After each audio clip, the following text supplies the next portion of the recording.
We're fearlessly talking about the biggest stories that matter to you the most. Breaking news, John Calipari is finalizing a 5-year deal to become the Arkansas Razorbacks' next head coach, covering college sports like no one else. The biggest guests in sports. We now welcome in Hall of Famer Jim Calhoun. Such a pride I had, I came to Connecticut. The legend, Tim Tebow, joins us. We'll run it back. I like it. The legend, Herschel Walker.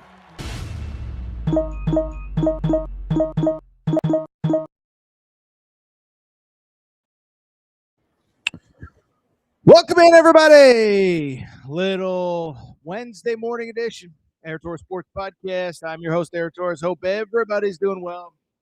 We got mic issues off the top. Give me 1 second. How about now, Matt?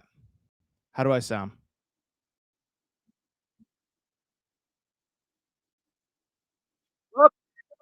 Okay. Wednesday morning edition, Torres Sports Podcast. I'm your host, Torres. Hope everybody's doing well. Hope everybody's having a great day. First thing, when we get off this show, I'm going to buy a new mic because every day it is choose your own adventure with this piece of crap. But guess what? You know who's not a piece of crap? The Michigan Wolverines. Talk about them.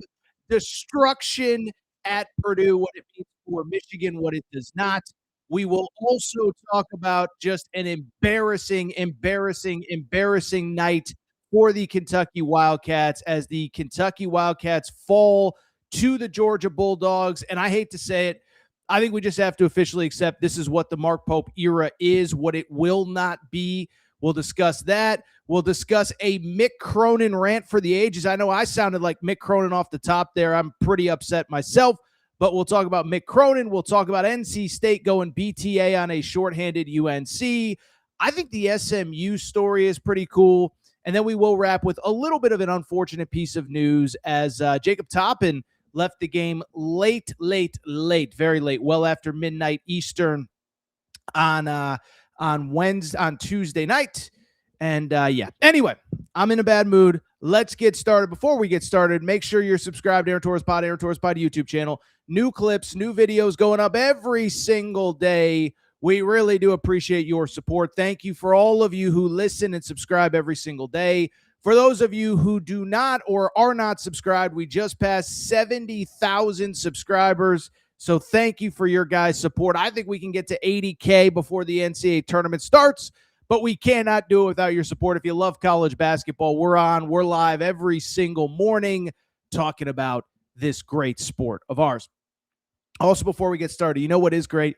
Our friends, our hotel and casino partners, Circa Sportsbook and Circa Casino. Okay, so bottom line is this. Listen, end of day, you're looking for games. It's that time of year. You know, you want a place to watch games on a busy college hoops Saturday, a busy college hoops Sunday, conference tournaments, March Madness. And listen, if you can get out to Vegas, Circa Sportsbook is the best place to watch games. Here's the issue. I know many of you cannot get out to Vegas. It's a far commute. So guess what? Circa has opened up a brand new sportsbook at Mint Kentucky Downs, the Mint in Franklin, Kentucky. All of the same great hospitality as the beautiful Circa Sportsbook in Vegas. It has come to the East Coast. It's about 35 or so minutes from Nashville. I actually did the drive myself. It is 39 minutes door to door from Nashville to the Mint. Bowling Green, Kentucky is about 20 or so minutes away. Great place to watch games. Great place to check everything out. So make sure to do it yourself. Brand new Circa Sportsbook, Mint Kentucky Downs in Franklin, Kentucky. And darn it, do we appreciate the support of Circa, the Circa Sportsbook, and Mint Kentucky Downs. By the way, producer Matt and I will be out there to do a few shows here at some point in the lead up to the SEC tournament. We will have some details here in the coming weeks. With that said, it is a busy. I will say this. I know I say it's always busy to lead the show, but it is a busy Wednesday morning in sports. There is no more time to waste. So, folks, let's do it. Let's get to the topic of the day. Let's start in beautiful West Lafayette, Indiana. Okay, so Michigan earlier this week, first time since 2013, becomes the number 1 team in the polls. Of course, Arizona lost back-to-back games last week. They played tonight against BYU. They will again be shorthanded. But Michigan ascends to number 1 after destroying UCLA on Saturday, beating Northwestern last week in a game that they struggled early. But we all sat there and said, well, Michigan's really good. But this coming week is going to be the week where we learn an awful lot about the Michigan Wolverines. They're going to Purdue. They're playing Duke on a neutral court on Saturday. So if Michigan is ever going to lose, it's probably going to be this week. And what's going to happen when they walk into Mackey Arena, one of the toughest places to play in college basketball?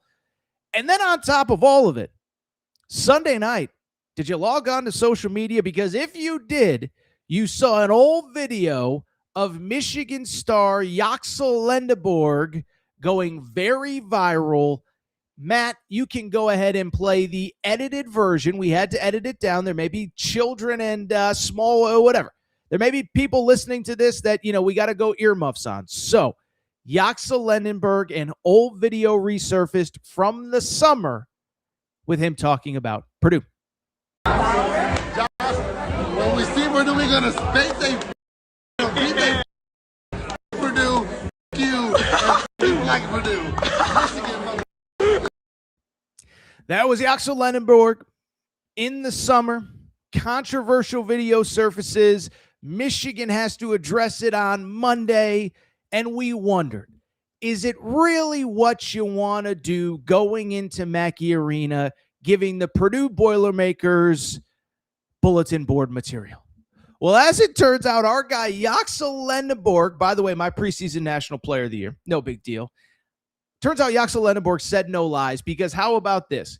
In one of the statement wins of the season, Michigan gets the victory. Final score 91-80. And I'll tell you this, they have firmly established themselves as the best team in college basketball. And I actually have some stats that I'm going to drop on you a little bit later in this show.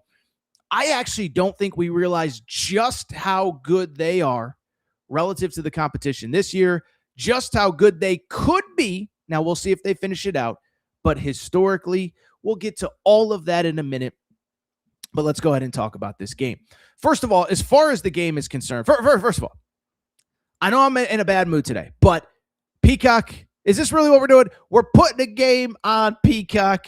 And on top of that, it was a 6:30 tip-off. I turned on the TV, 7 o'clock, ready to watch the game. There was 8 minutes left in the first half. So I missed the first 20 minutes. I'm just going to be totally transparent. There was about, like I said, about 12, 13 minutes left in the first half. And I missed the only point in the game where Purdue had any chance to win. Because this wasn't just a 91-80 win. This wasn't just an 11-point victory in one of the toughest venues in college basketball. It was largely a wall-to-wall domination, okay? Michigan, yes, they won by 11. But they took the lead with 13 minutes left in the first half and never gave it back. They were up by as much as 20 in the first half.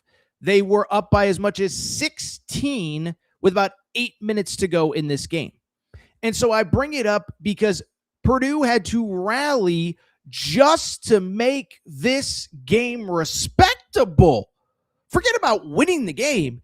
They had to rally to only make it an 11-point deficit. It shows how good this Michigan team is. That, again, whatever we think about Purdue, and we'll talk about them in a minute, that this game was never really in question. It was never really in doubt. There was never really a moment where you're like, oh my goodness, these two teams are equals. These two teams are peers, or Purdue in its own building, barring a miracle, has any chance. Okay. Big picture on Michigan. A couple things stand out. One, front court is so unbelievable. And it's funny. We do have a Torres on Michigan account. Torres on Michigan. You can find us. Just search on Twitter, Torres on Michigan. We have a great intern named Drew who helps me run it. We just started at the end of football season. We only got about 100 followers, so find us, Michigan fans. But I bring it up, Torres on Michigan. But I bring it up because I was texting Drew, and I said, okay, you guys have the best front court in college basketball. Who would you say is actually the most important player in that front court? Because I think you can actually make an argument for all three stars of that front court, which shows you how talented they are. Adai Mara is the low post, 7'3" rim protecting guy who's also one of the best passers on the team. Morez Johnson brings the physicality. Yaxa Lendenborg does a little bit of everything, including apparently talking, which is great. I love it, by the way. But Yaxa does a little bit of everything. Morez Johnson Jr. brings the physicality. Adai Mara is the length, the athleticism, the rim protection. And what's crazy about this game specifically is two things. Is one, you're going up against a pretty good front court in its own right in Purdue. Now, credit to TKR, Trey Kaufman-Renn. He played very well in this game. But Michigan still largely dominated the paint. And here's the other crazy part about this game. You got nothing close to your best performance that you could have out of your front court, right? Go back. Look, Adai Mara was in foul trouble the entire game. By the way, you know you're pretty good when he was in foul trouble and still finished with 10 points, 11 rebounds, 3 assists, and 2 blocks. That's when you know you got a pretty good center there, is that he goes for 11, 10, 11, 4, and 3, and he's limited because of foul trouble. So the front court is unbelievable. But what stood out on Tuesday night, and Robbie Hummel did talk about it on the broadcast, is that Michigan was making threes too. 13 of 27 from 3. Elliot Cadeau was actually the leading scorer in this game, 17 points, 7 assists in this one. And what Robbie Hummel essentially said was that when Michigan is making threes, they are basically impossible to beat. And I tend to agree with him because you load up in the front court. You know, Matt Painter even talked about it after the game. He's like, you know, we tried to play them one-on-one. We couldn't play any of the 3 big guys one-on-one. They all destroyed us. But then, as importantly, when they're hitting threes, how do you stop them? 13 of 27 from the three-point line, 13 of 23, 57% from 3, 3 3-pointers from Elliot Cadeau, 3 3-pointers for Yaxa Lendenborg. And how about this? 3 3-pointers, by the way, from Trey McKinney as well. They had, let me see here. They had 7 different players hit a 3. So when you have the best front court in college basketball, when you are a team that shoots 36% from 3, has 7 different guys hit a 3, I just don't know how you beat them. And then, oh, by the way, 17.7 assists for Elliot Cadeau. And so first off, listen, they still play Duke this weekend. They still have Illinois. They still have the second game against Michigan State. But this is the best team in college basketball. And I said that about 3-4 weeks ago, and Arizona fans got mad, and this team's fans got mad, and whatever. They're the best team in college basketball, okay? And what makes them so unique is the number of guys that can beat you and the number of ways that can beat you as well. Again, Adai Mara may be the most impactful defensive player in college basketball. He was limited because of foul trouble. They still won by 11 on the road on Tuesday night. And so you look at this team, you look at big picture. Here's the crazy part. They're sitting at 24-1 overall. I do think, by the way, I know a lot of people are probably sitting there saying, Torres, no one was questioning this team coming in. I don't think people were necessarily questioning them. I do think what they were saying, though, was going back and looking at the resume, was it quite as strong as we thought?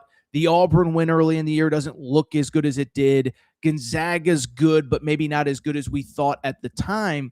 And so, again, this was supposed to be the week where we got these tough questions answered. And so far, Michigan has passed with flying colors. Here is the crazy part, though.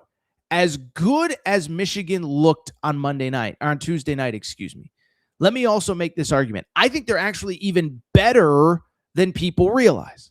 What do I mean by that? I saw 2 stats after the game that just reflected this team is doing insane stuff right now.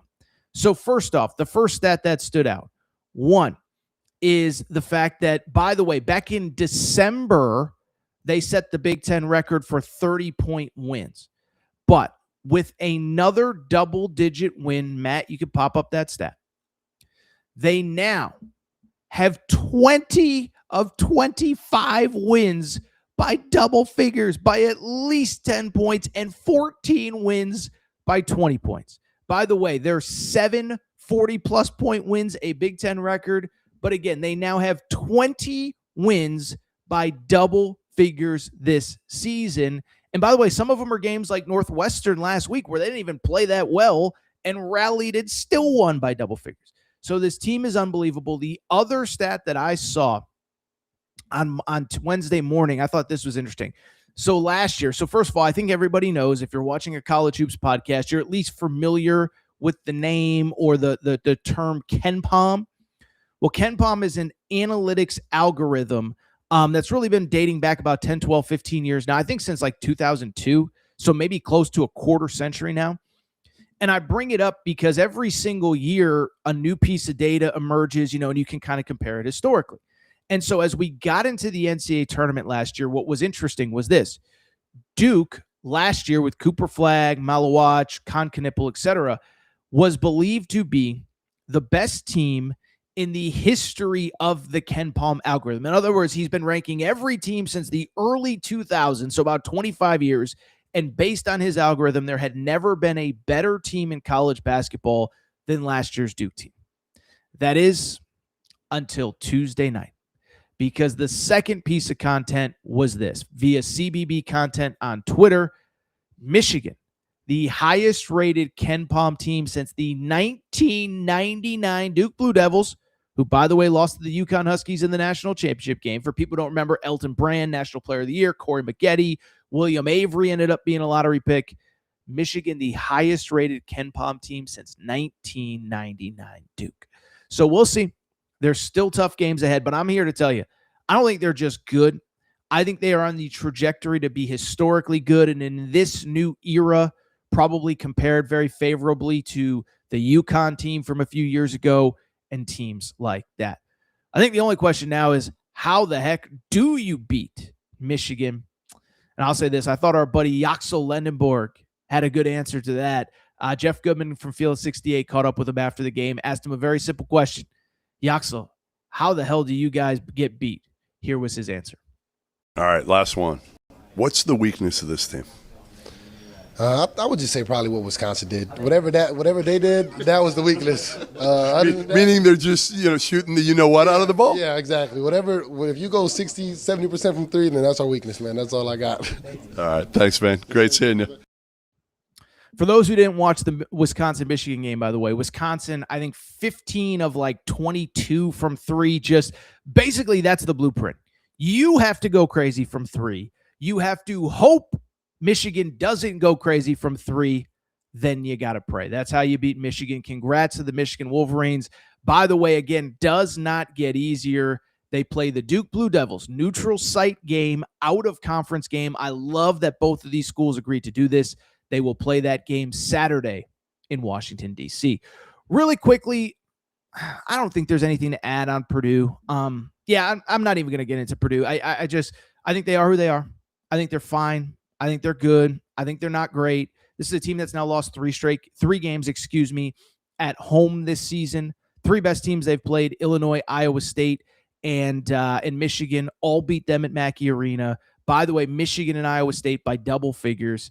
Not a knock on Purdue, but they were the preseason number one, and I just think they are who they are. They're probably somewhere. It was funny, by the way, I did not have them in my top 10 this week. I said, let's see what they look like against elite competition. I think they're good. I think they're about the 10th to 15th best team in college basketball right now, and I think their ceiling is probably a Sweet 16. Maybe if you catch a break, maybe an Elite 8. Who knows from there? But I don't know that they're elite. They take the loss. And I will see what happens. It's obviously disappointing because this was a season where they were preseason number one, Final Four in Indianapolis. You can only imagine what people were thinking about with Purdue. By the way, maybe some hotels will now become available because Purdue very likely will not be in the Final Four. But Michigan gets the win. Congrats to Michigan. All right, so what we're going to do, we're going to take a quick break. We're going to come back. When we do, we got to talk Kentucky. I think this is the worst loss of the Mark Pope era. I think Kentucky fans have every right to be furious. And I hate to say it, is this just what the Mark Pope era is going to be going forward? Listen, I will tell you this. I think this is about to be quite literally like the best probably 8 minutes of content that you hear all day about the state of Kentucky basketball. I spent a lot of time thinking about it last night, a lot of time this morning. Quick break, talk Kentucky. Be right back.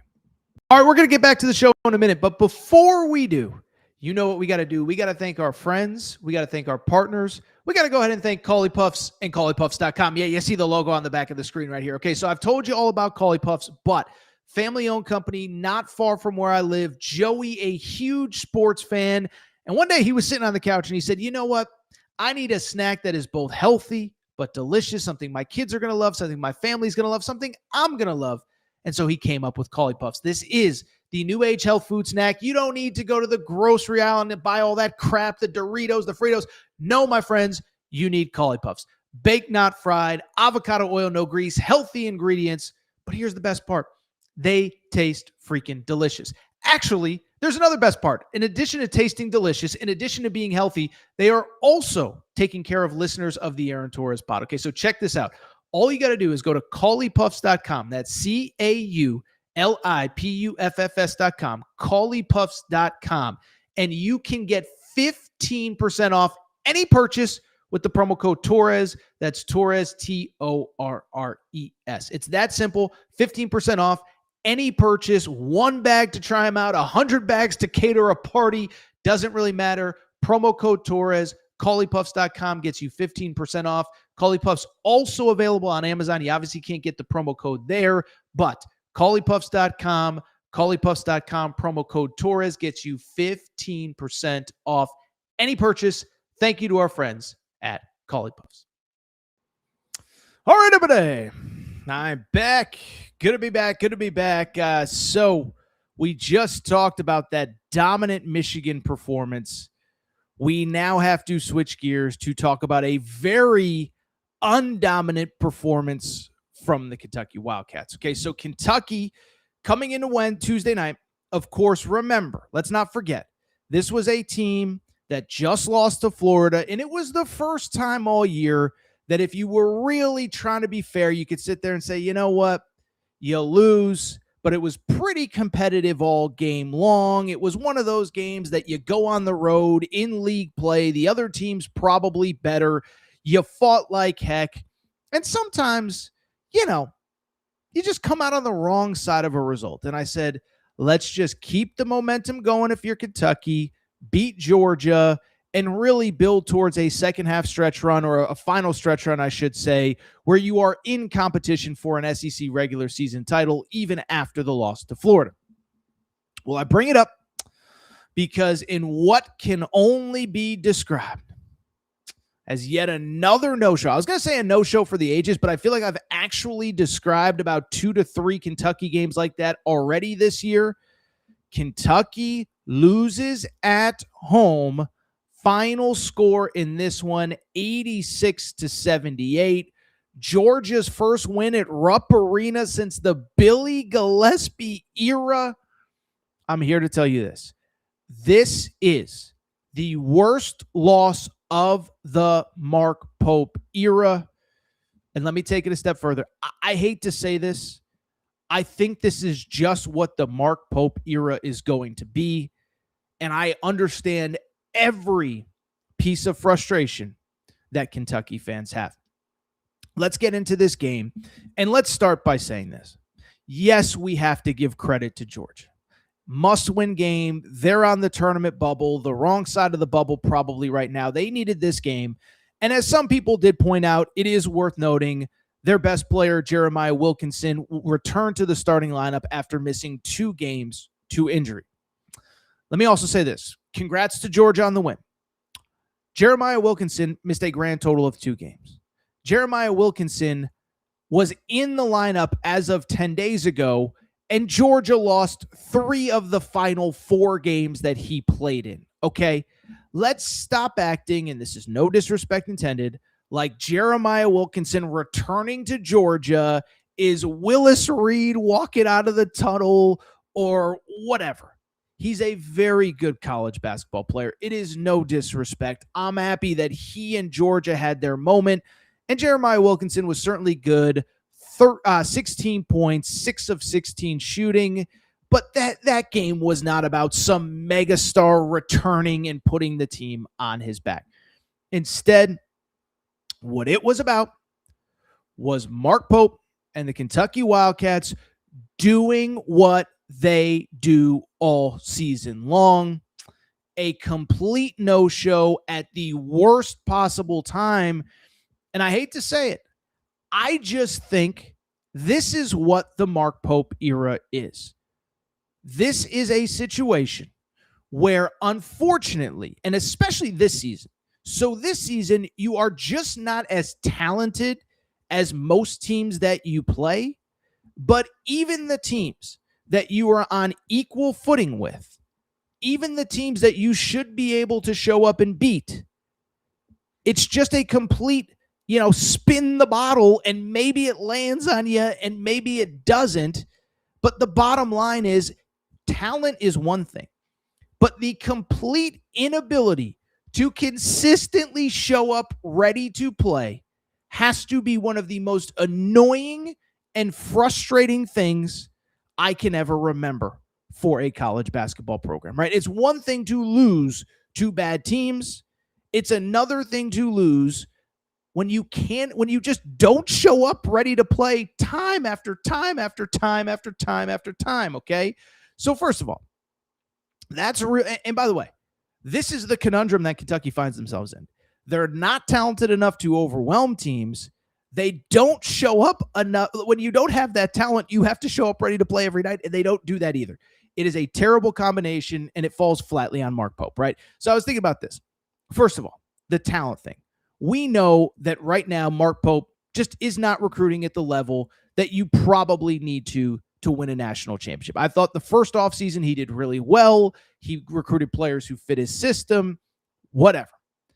But this year, the pieces don't fit. He hasn't proven that he can recruit well enough in the high school ranks, bring in those difference makers. I mean, you look at, there's difference makers all across college basketball. Kentucky was in the mix with all of them. Yaxa Lendeborg, they at least talked to, whatever. Some of the high school players, Nate Ament, Caleb Wilson, blah, blah, blah. He hasn't found an ability to close, okay? And so that's issue number one. You're just not talented enough. I'll say this. I was thinking about this. Go to every SEC game that Kentucky has played this year.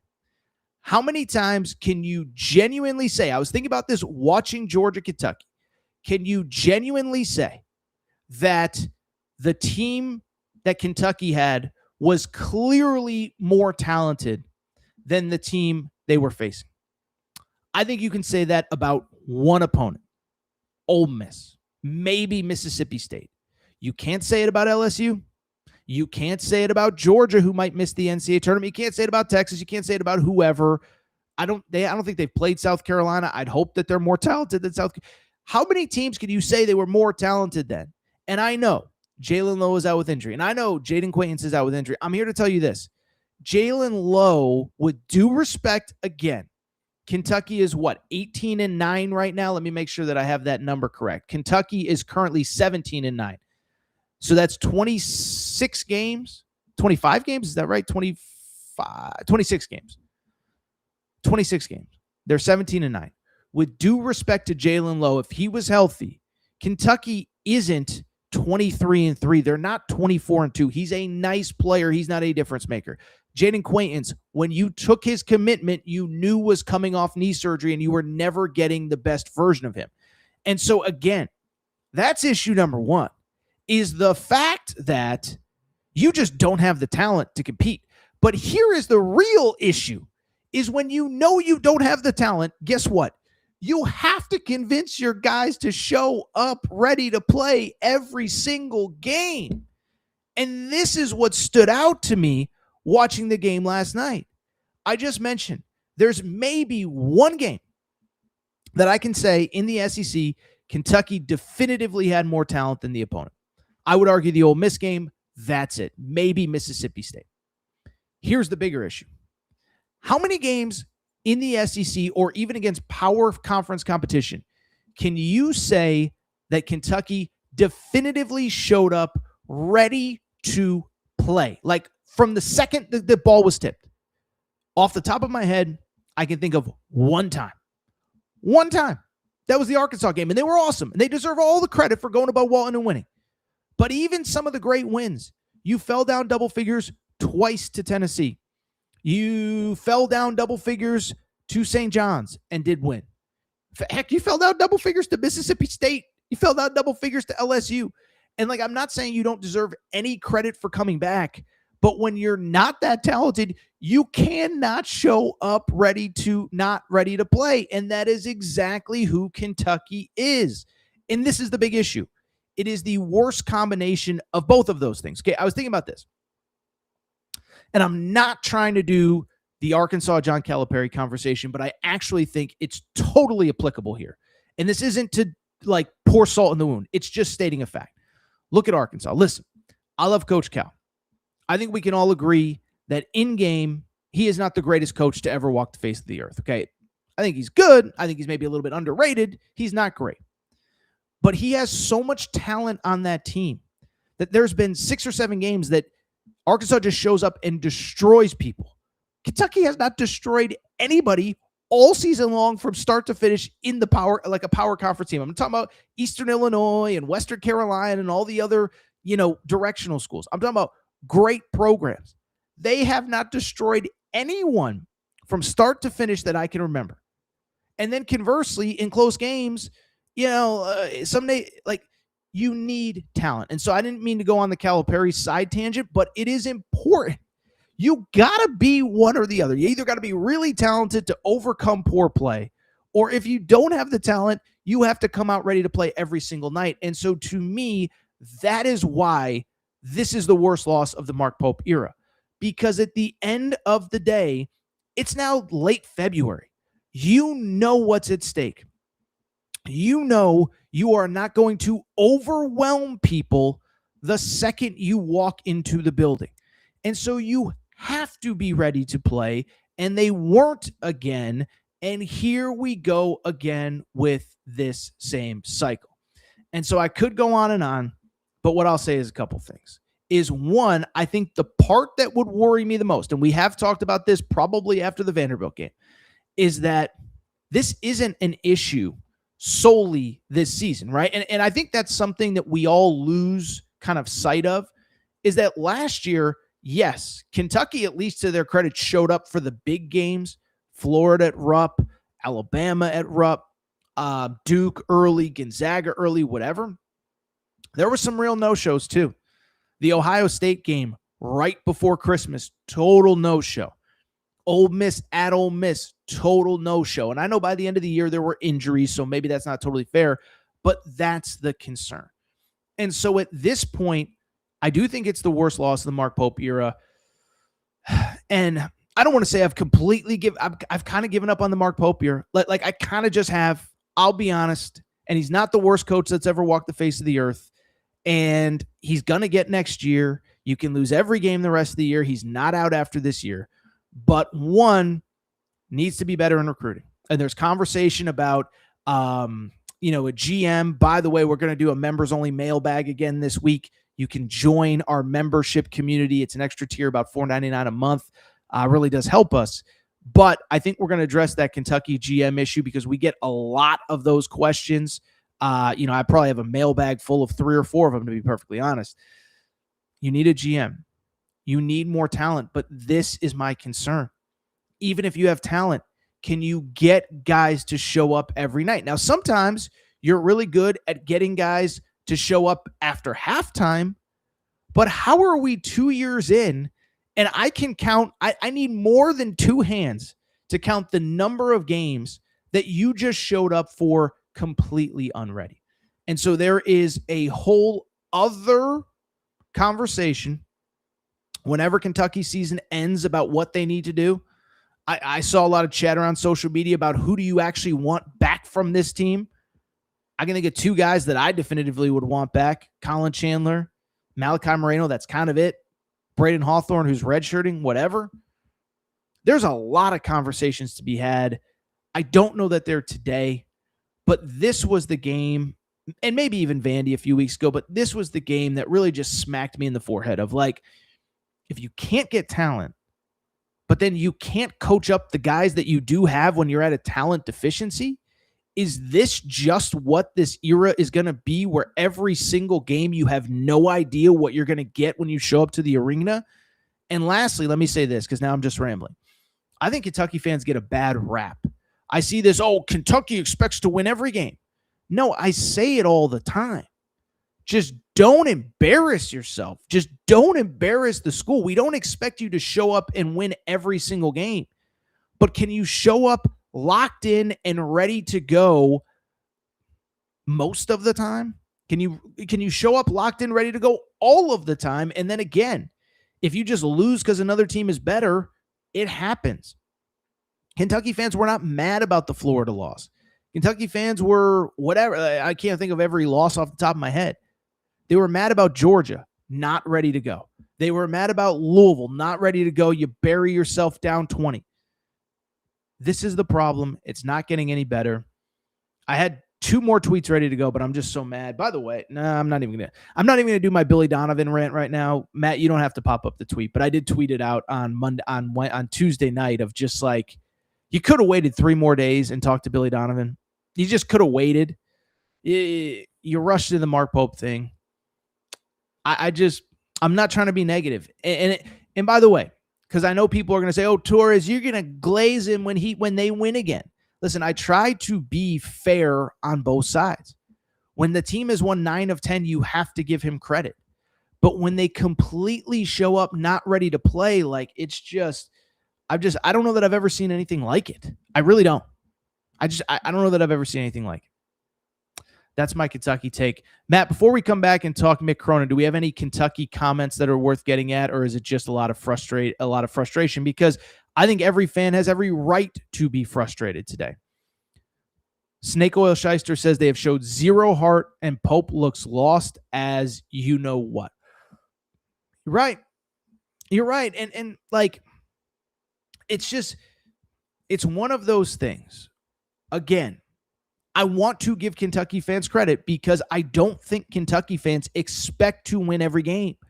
But can you show up ready to play once? I mean, literally, that's it. They've showed up ready to play once this entire year. That's it. And does Pope look lost? You know, there was a lot of conversation about the rotations and the this and the that. That certainly doesn't help because Pope can sometimes be good in game. This game was just such an eye-opener to me, man, of like, if you just have no idea if your team is going to show up ready to play or not every game, that's just a bad place to be as a fan. Like, it's one thing to be really good, and it's one thing to be really bad. But what was the line from Shawshank Redemption? Hope is a dangerous thing. And this team gives out a lot of hope, no pun intended. And then it just snatches that hope right from you with a loss like last night. Let's get to some other ones, Matt. Kentucky Outdoors Life. Kentucky basketball is better, and it's where fans deserve better. I do think fans deserve better. And it's not that, like, I'll say this. Talking to Cameron Mills last week, we had him on the show. You can tell Mark Pope cares about Kentucky.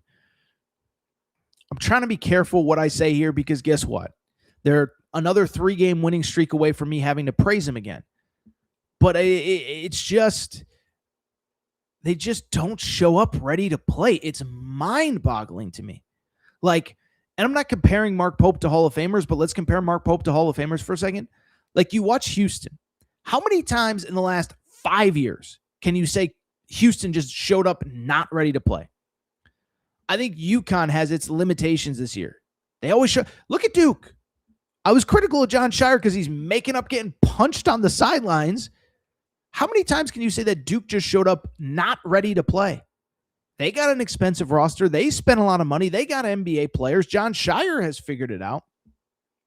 So I'm frustrated for Kentucky fans because, this notion that Kentucky expects to win every game is just nonsense. But at some point, can you show up ready to play? And apparently the question is no. Matt, what are 2 more? Anything interesting? Or is it just a lot of frustration? Okay. Hunt OZK, which I assume maybe an Arkansas fan. Is Kentucky going to get any of the injured dudes back like JQ? Well, Jalen Lowe's out for the year. Cam Williams is out for the year. And Jaden Quaintance. There's a lot of talk about Jaden Quaintance. I would be stunned if we saw him. I'm just going to be transparent. I believe in my heart of hearts the intention was for Jaden Quaintance to play this year from his camp. but you're not going to rush a guy back off of a knee surgery, and he's not 100%, and he's putting his future at risk for a situation where it's a dumpster fire. It's just a dumpster fire. And so, no, I would put if you gave me an over-under of the three players, Jaden Quaintance, Cam Williams, and Jalen Lowe, if you gave me an over-under of, like 1.5 games, I don't think I could take the over. Like, could I see a scenario where SEC tournament, Jaden Quaintance gives it one more go? Yeah, but if he has a bad game, the family's going to shut him back down. They just are. And I'm not saying I've talked to anybody close to him. I'm just telling you what common sense says. So, no, I don't think any of them will come back. All right. I think that's it for Kentucky talk. I feel like I'm at a freaking funeral, man. It's just so annoying, the effort level. It's annoying. You know what else is annoying? Mick Cronin. I thought he had his lowest moment as UCLA head coach. And I'm not even talking, by the way, about the 25-point loss that they took to Michigan State on Tuesday night. We'll come back. We'll talk of all the Mick Cronin rants. This one's probably the most embarrassing. Quick break. Be right back. All right, we're going to get back to the show in a minute. But before we do, I have so many people that reach out and say, Torres, you give me hours and hours and hours of free content every day, every month, every year. What can I do to help support the show? Well, you want to support the show and look good in the process. Make sure to check out and support the Aaron Torres Media merch store at aarontorresonline.com/merchandise. Some of you wondering, what can I get in that merch store, Torres? Well, Kentucky fans, we got our Mark Pope Hope and Pope t-shirts. That is right. Mark Pope monster first year. Year 2 is going to be even better. Get your Hope and Pope t-shirt at aarontorresonline.com/merchandise. Arkansas fans, the Big Pig Invasion is coming. It is here. John Calipari has things rocking. Get your Big Pig Invasion tees. Again, aarontorresonline.com/merchandise. St. John's fans, we have our Big Rick Energy t-shirts. And if you're just a college basketball fan in general, guess what? Your March is for Day Drinking shirt. That is the shirt that you need year-round, but especially for the next NCAA tournament. You can order yours now. By the way, football fans, we got you covered too. Nebraska fans, new era, new rules, the t-shirt that you need before the start of this coming season. And oh, by the way, if you're a Colorado fan, if you're just a Coach Prime fan, we have our Dion shirts and hats, more of them than we know what to do with. So to check out the full line of Aaron Torres Media merch and also support the show, good news is we're going to have even more for the fall. Check out the Aaron Torres Media merch store at aarontorresonline.com/merchandise. And for more information, you can always reach out at Aaron Torres Podcast Questions at gmail.com. All right, everybody. I am back. Good to be back. Good to be back. Do want to get to a few more comments, then we will talk about Mick Cronin just embarrassing himself in the entire university.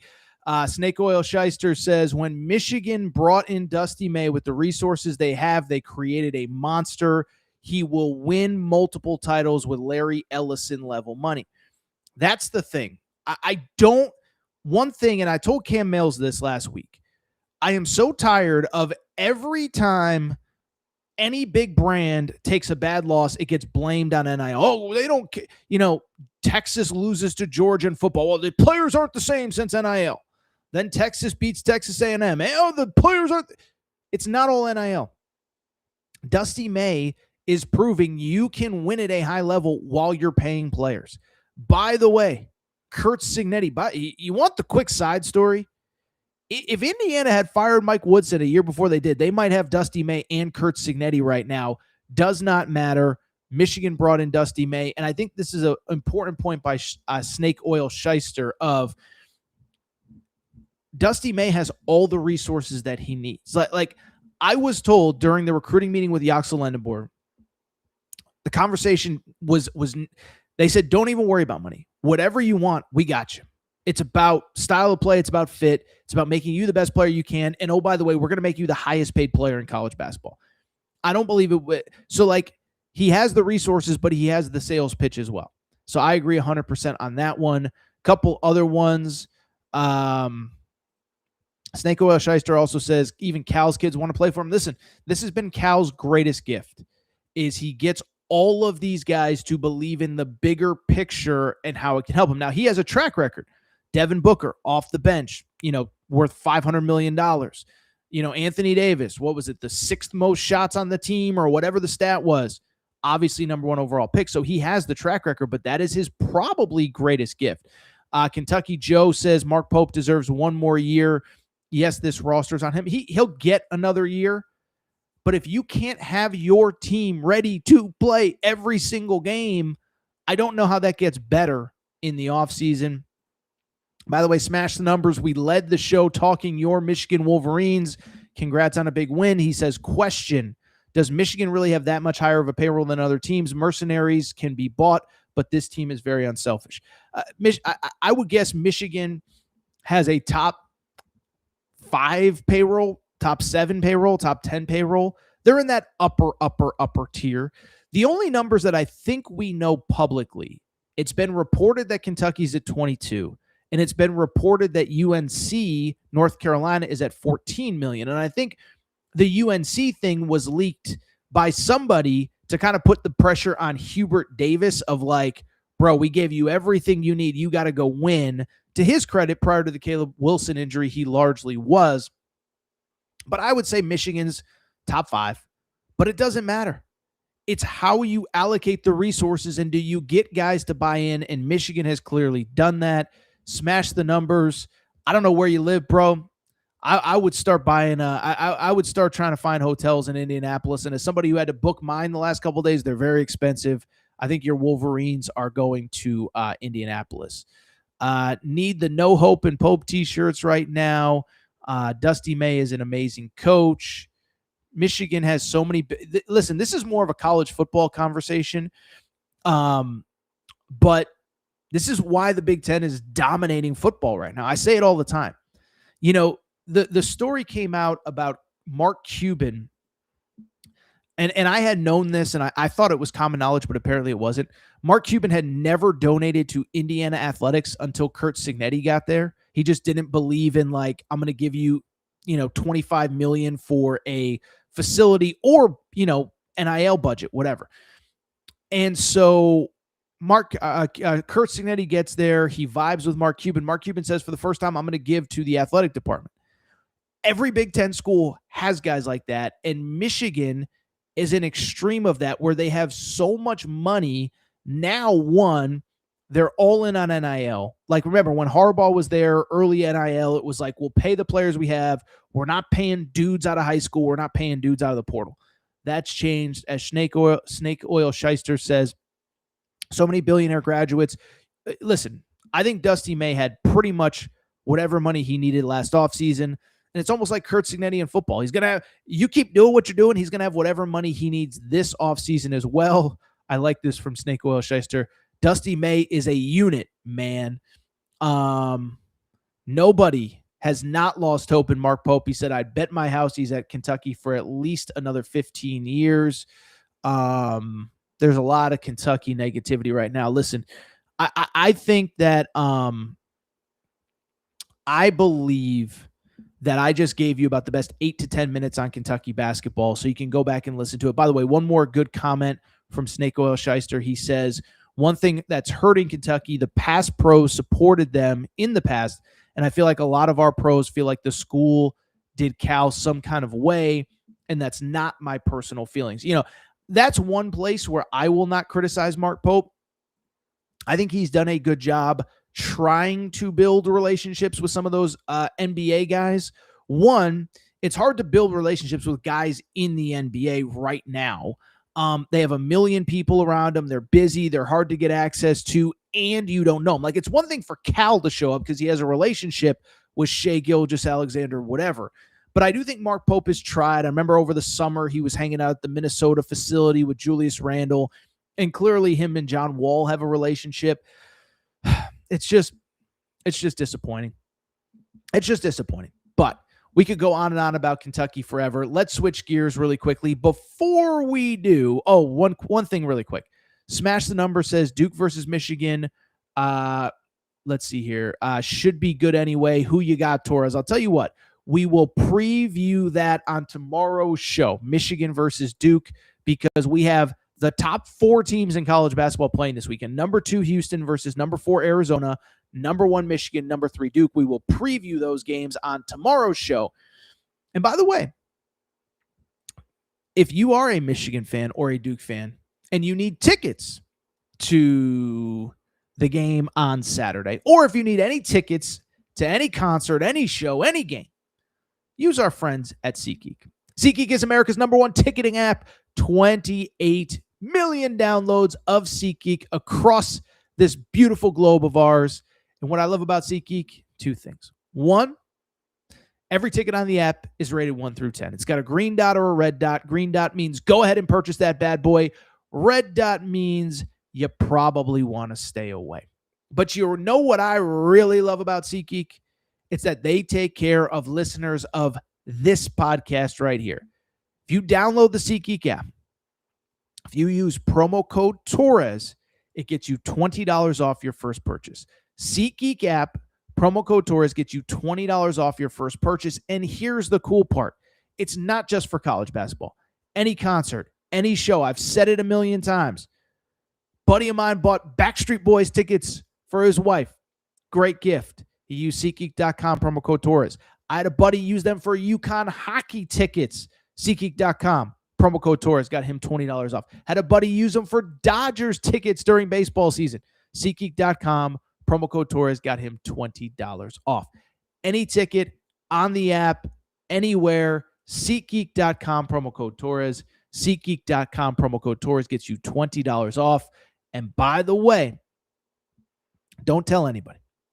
It's only for the first purchase, but if you use a different email, you can use the promo code more than once. SeatGeek.com. Don't tell SeatGeek. They'll get mad at me. SeatGeek.com, promo code Torres. SeatGeek.com, promo code Torres. Let's switch gears. Let's talk about a guy who I'm not a fan of. And I try to look at both sides, and I try to be fair, and I try to be balanced. And I think I've been balanced because I think historically he's been a pretty good coach. But a guy that has just become absolutely insufferable, Mick Cronin, okay? And so it's crazy because UCLA about 3 weeks or so ago lost to Ohio State. And at the time I did a segment of, I just think this Mick Cronin era has run its course. He's not happy. The team's not winning. The travel is clearly wearing on him. All he ever does is complain. And I know some people think it's funny. I think it's tired. I think at some point, 2 things. This is the roster that you built. This is the coaching staff that you built. And fair or not, you knew what you were getting into, not only at UCLA, but once UCLA joined the Big Ten. You could have left. You chose to sign a contract extension instead. And so as the kids say, as your parents told you when you were a kid, you made your bed, now you got to lay in it. Well, unfortunately for UCLA, Mick Cronin has made his bed, but he ain't laying in it. He's kicking his little feet because he's all mad, and he's always mad about something. But when I tell you, by far the most embarrassing piece of sound that Mick Cronin has had all season long, all career long, came on Tuesday night. So UCLA in the student section chanting Booker's name. I could give a rat's ass about the other team's student section. I just meant the overall the way that you. I would like to give you a kudos for the worst question I've ever been asked. Producer Matt. Producer Matt.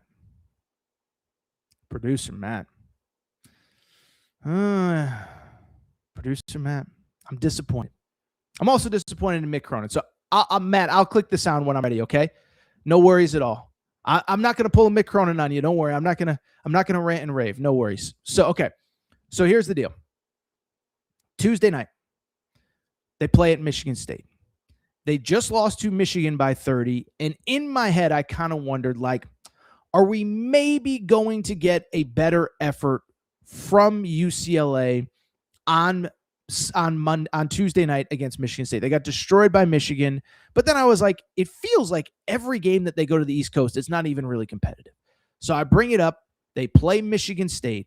They're basically down 30 the entire second half. They end up losing 82-59, so a 23-point loss. After the game, Matt, I'll just play this out myself, okay? Mick Cronin, I don't even know really the context of why this question came up. He was asked a question about the Michigan State student section, and when I tell you this is embarrassing, this is an embarrassing look for Mick Cronin and UCLA. In the student section chanting Booker's name. I could give a rat's ass about the other team's student section. I just meant the overall the way that you. I would like to give you a kudos for the worst question I've ever been asked. All right, I'll take it. Did you like You should take it. the preparation of the... You really think I care about the other team's No, I don't. student I don't section? think you care about the other. Are you team. raising your voice at me? No, I'm just. Yeah, you are. talking. Yeah, you are. Come on, dude. I'm not raising. Come on. Yes, you are. Everybody's standing here listening to you. Everybody. This is on camera. They can hear you. I answered the question. I could give a rat's ass about the other team's student section.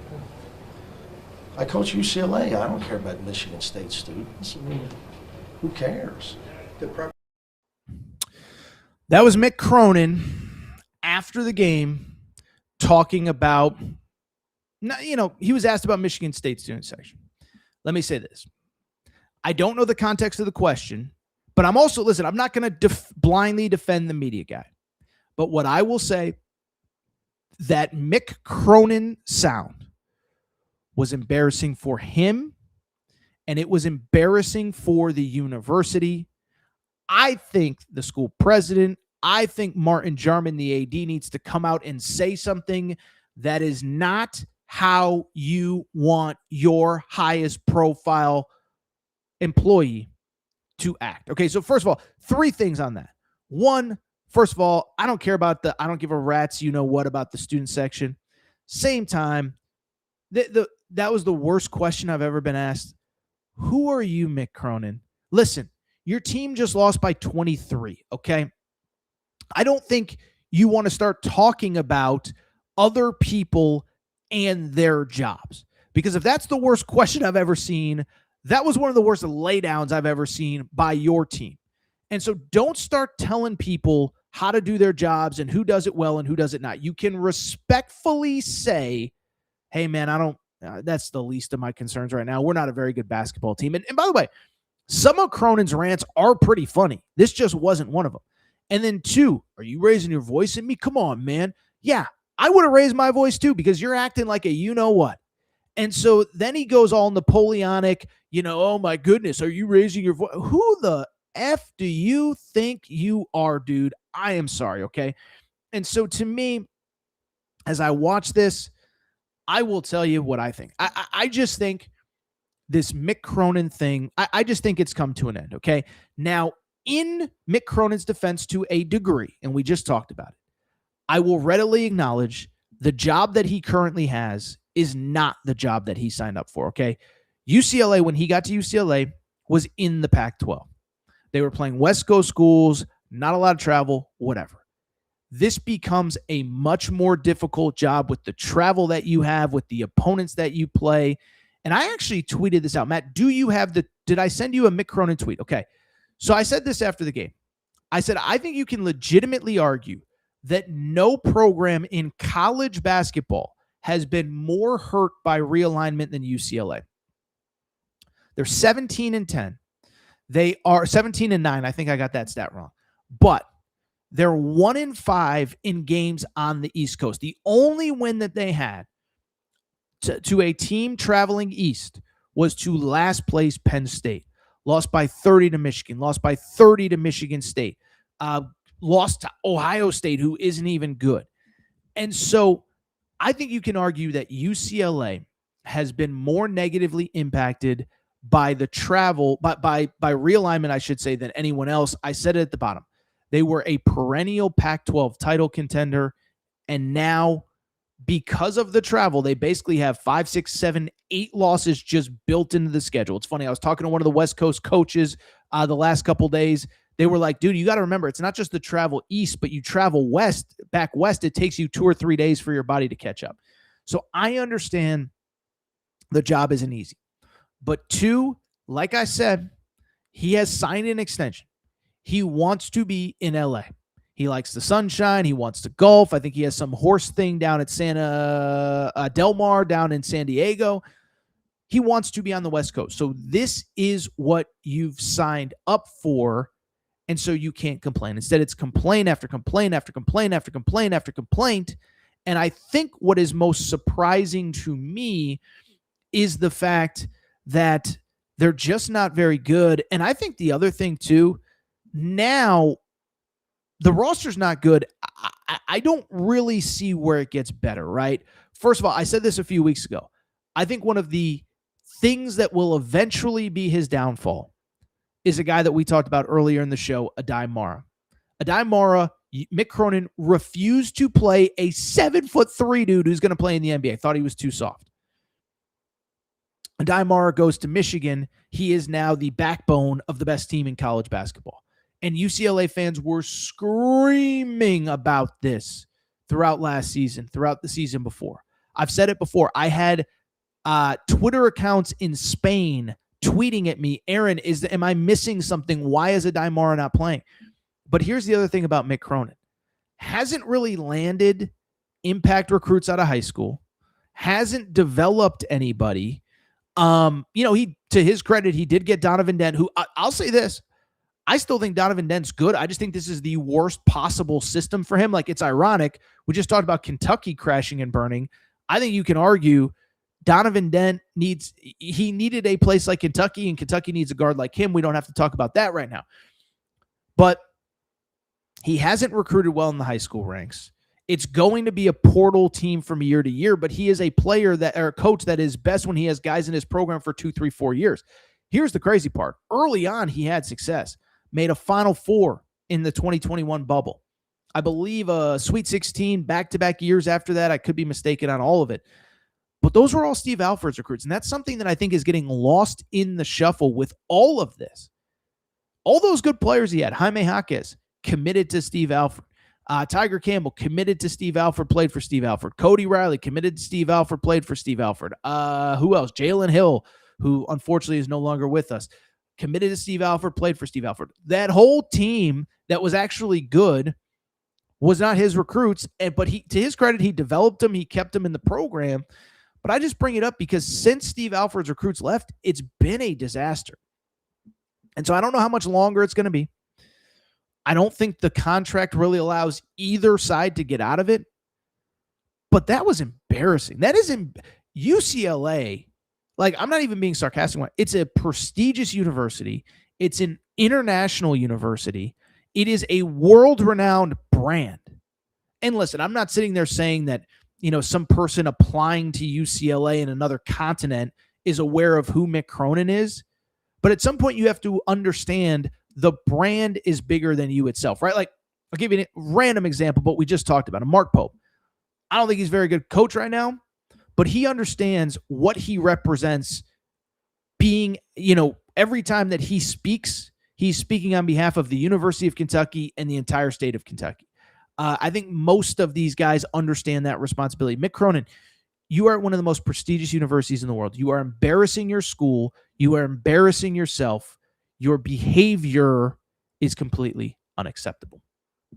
Really quickly, a couple other results. If you have any questions or comments, drop them in the chat. We'll obviously prioritize any super chats if there are any, and we'll also just talk big picture about them. By the way, I see people talking about the guys that Kentucky missed on.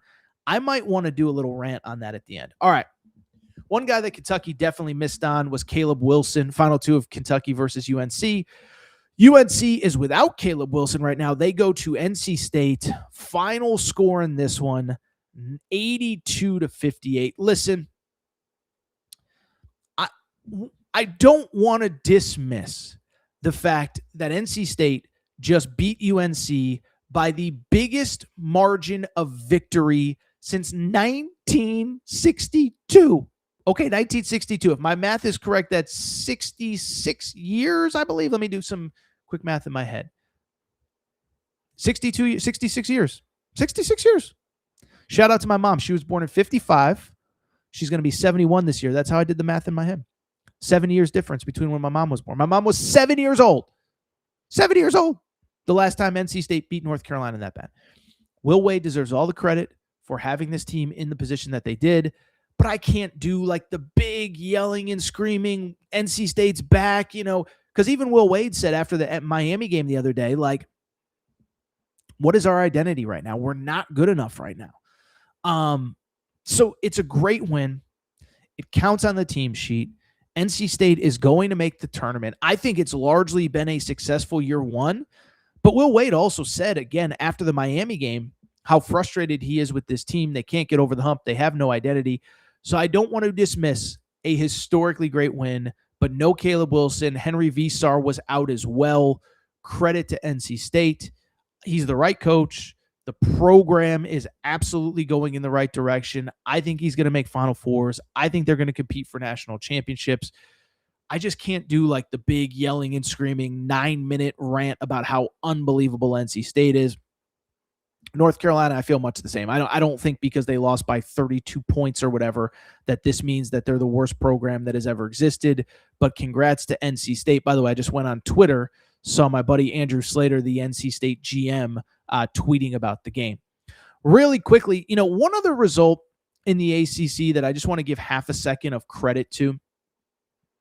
I think Andy Enfield's a really good coach. Andy Enfield, Andy Enfield, SMU.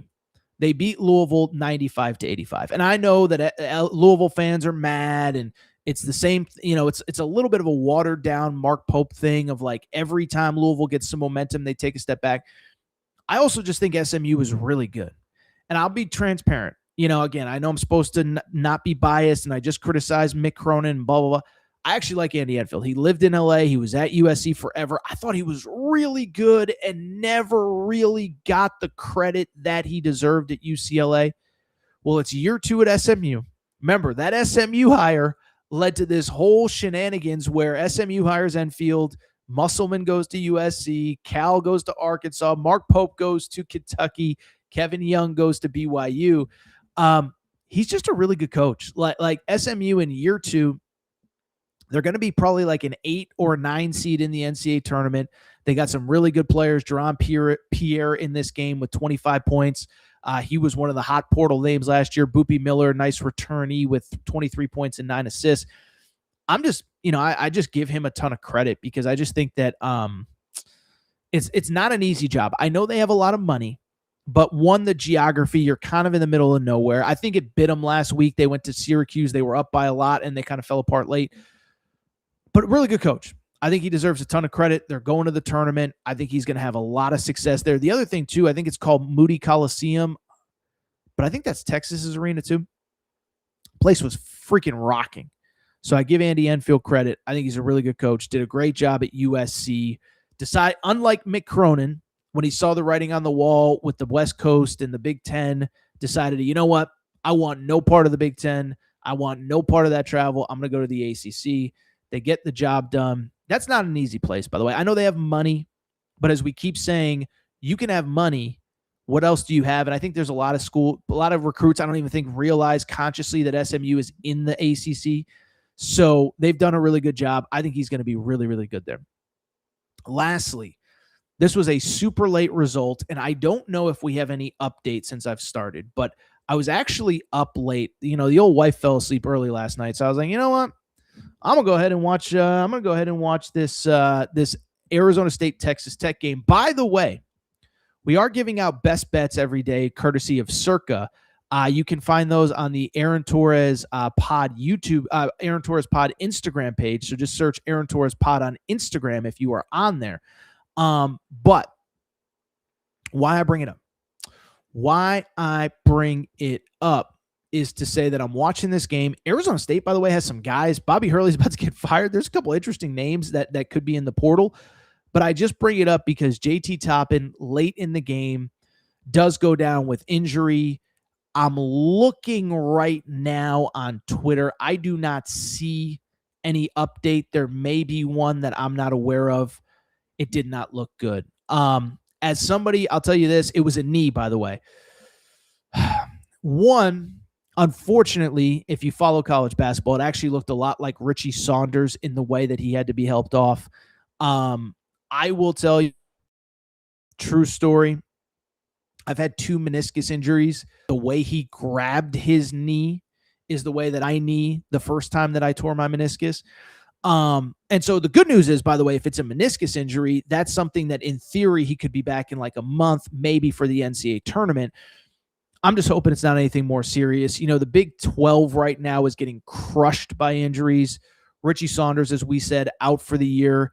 It is, I think, the 6th season-ending injury for BYU, really like the 4th of significant guys who would be playing. Arizona, Koa Pete, calf strain, will not play tonight, will not play against Houston, so that takes a little wind out of that game.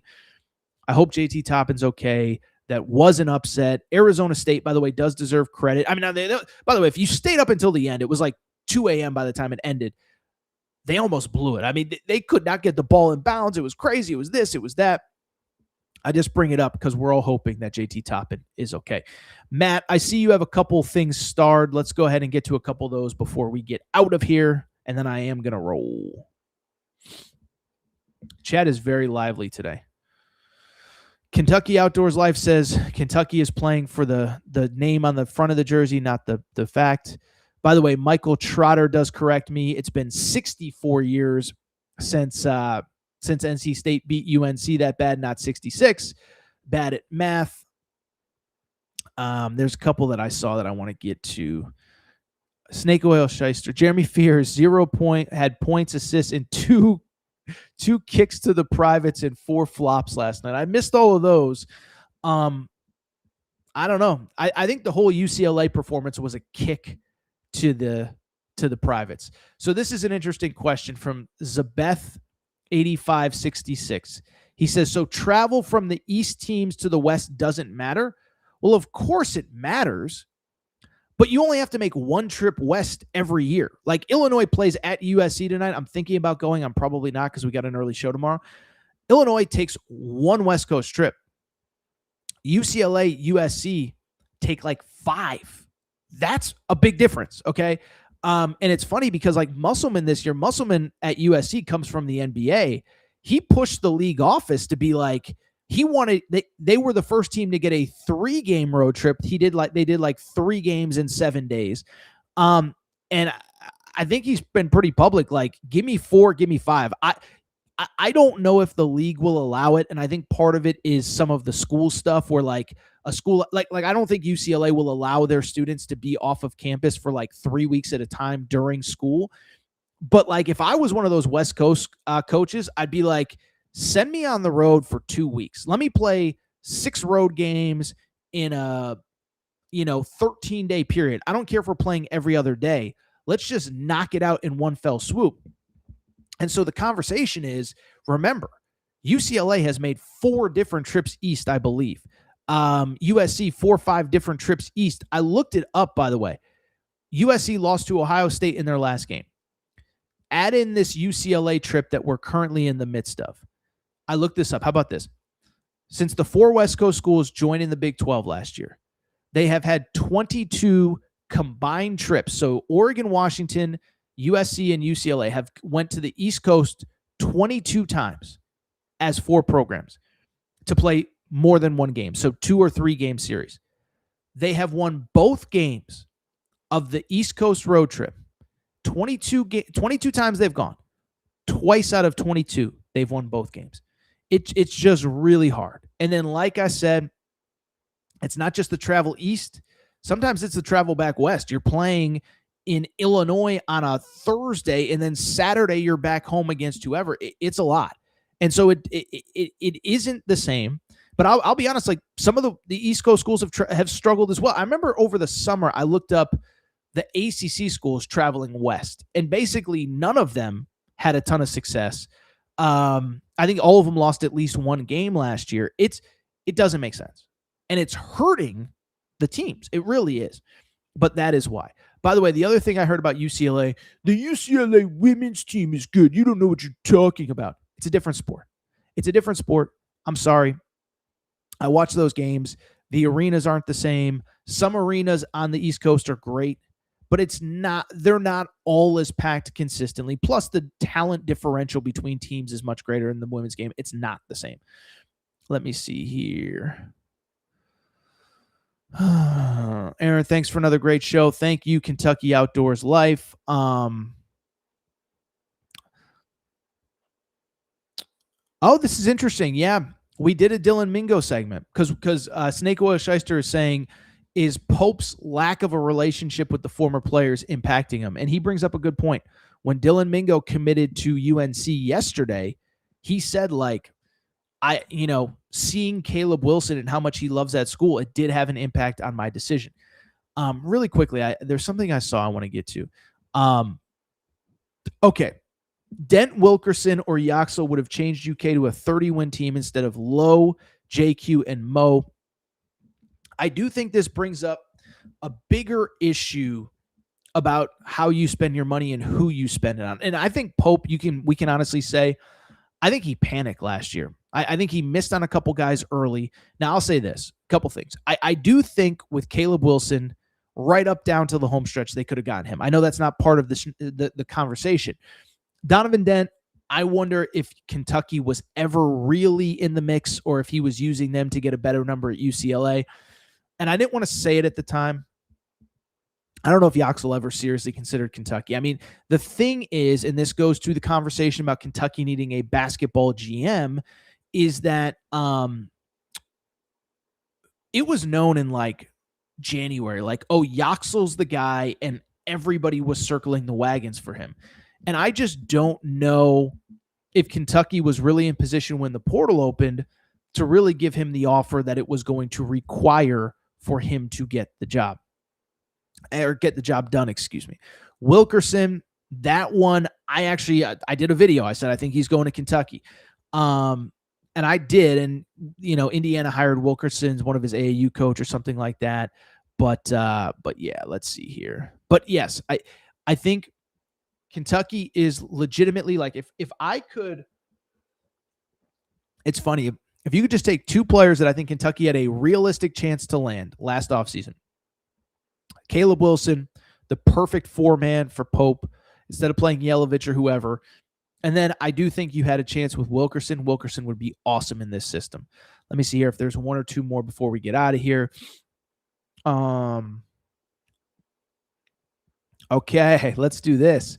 Kyle, Torres, to the follow-up on the Stokes stuff. By the way, Mark Pope, I'm so mad about the Tyron Stokes stuff.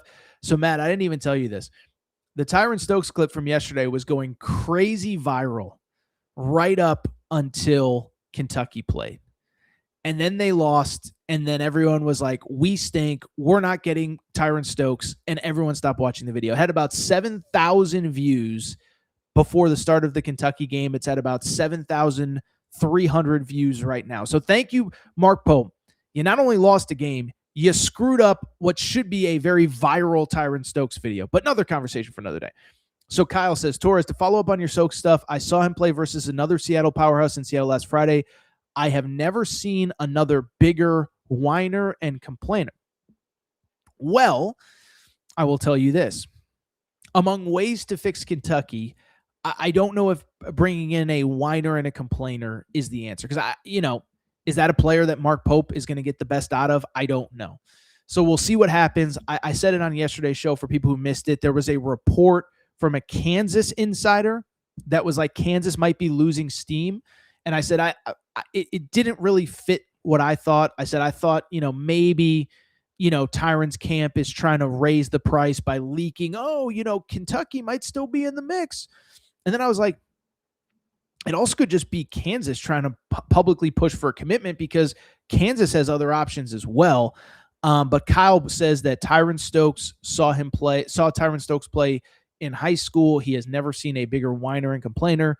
Transparently, that is not the guy that Kentucky needs. Listen, like I said, I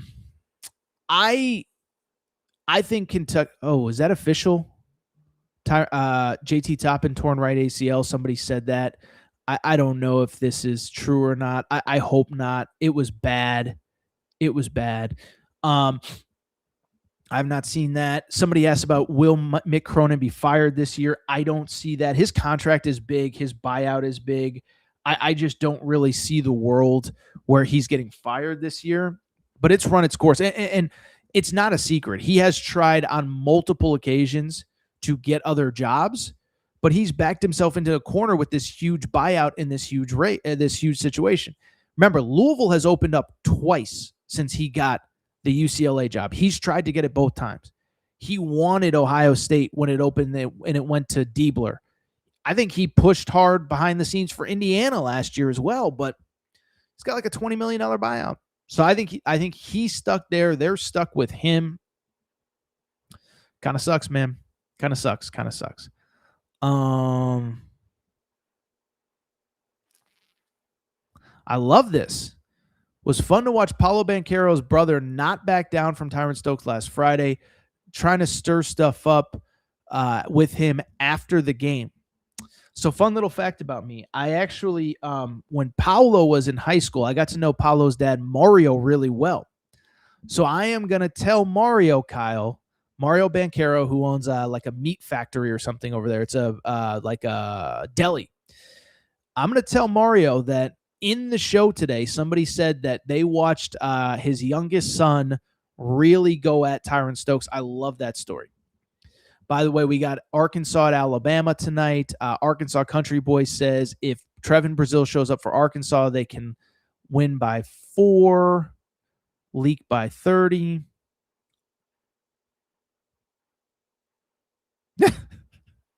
This is good. Snake Oil Shyster, you're like basically my co-host today. This is good.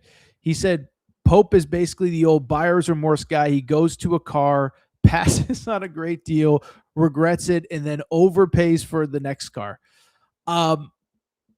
Again, so this is what I was going to say before, is that Mark Pope needs a GM. And I at some point we'll address it on the show, but we are doing our members only mailbags. By the way, we do have a membership tier. It's $4.99 a month. I always say, never tell people how to spend money. I know money's tight. I totally get it, but we're doing members only mailbags. And this week we are going to address the Kentucky GM topic, but it's $4.99 a month. We want to help the show. We're going to be on the road for basically the next month. I will be at Circa Sportsbook in Franklin, Kentucky. I hope some of you can join me. I know everybody's down on Kentucky basketball. They're ready for horse racing season, but we will be there. But yeah, if you want to support the show, you can join as a member. And we're going to talk a little bit about the Kentucky GM stuff, but I think there's even something, we'll talk about it on the show as well. But I think that's Mark Pope's big thing. He can't go into the portal this year unprepared, not knowing who's going to enter, not knowing what the prices are, not underbidding on some guys, not overbidding on other guys. He needs some help. And he actually, he needs to make the hire soon. Like I remember last year at this time, UNC needed a GM. And to their credit, it was Jim Tanner. He wouldn't have been my first hire, but they got him in place before the end of the season. And they have clearly put together a pretty good team around Caleb Wilson. All right. I think that's it for this episode of the Aaron Torres pod. By the way, Kyle says the Bancheros are a great family. They really are. Shout out Mario. Just the best. We're going to go a couple things. One, we'll be back tomorrow. We'll talk Arkansas, Bama. We'll talk all sorts of other good stuff. Maybe some more fallout from this Kentucky game. I think I might go to the USC-Illinois game tonight. That's TBA. We'll talk about that in a minute. Not BTA. That's what Michigan did to Purdue. But we'll talk Michigan. We'll talk Arkansas, Alabama, maybe USC, Illinois. And that's it. Shout out to our partners, SeatGeek.com. If you need tickets, promo code Torres gets you $20 off your first purchase. CawleyPuffs.com. Promo code Torres gets you 15% off your first purchase. And also, Circa Sportsbook. I hope some of you guys will come join me in Franklin, Kentucky in a few weeks. We will be there in the lead up to the SEC tournament. Time to go. Appreciate your support. We'll be back tomorrow morning. Shout out to Torrin Craig. Shout out to Rachel, who hates my voice. Shout out to JJ Reddick, you F-head. Unblock me, bro. I'll be back tomorrow morning.